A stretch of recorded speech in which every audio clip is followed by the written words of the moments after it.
మనం ఎన్ని మంచి పనులు చేసినా, ఎంతమందికి సహాయం చేసినా, మనం అంటే నచ్చని వాళ్ళు ఉంటూనే ఉంటారు.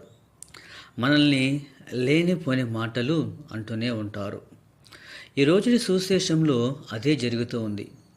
యేసు భగవానుడు ఎన్నో అద్భుతములు చేసి ఉన్నాడు.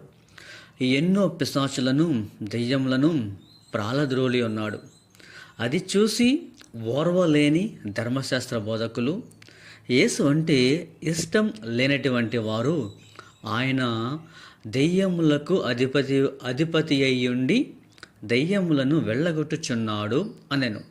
అంతేకాని యేసు దేవుని యొక్క శక్తి వలన దెయ్యములను వెళ్ళగొట్టుచున్నాడు అని మంచిగా మాత్రం మాట్లాడటం లేదు.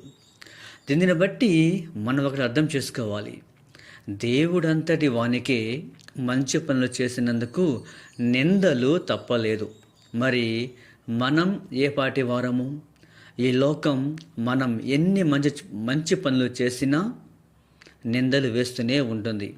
కనుక మనం వాటిని పట్టించుకోకుండా మంచి పనులను చేస్తూనే ముందుకు సాగిపోతూ ఉండాలి. ప్రియమైనటువంటి దేవుని బిడ్డలారా,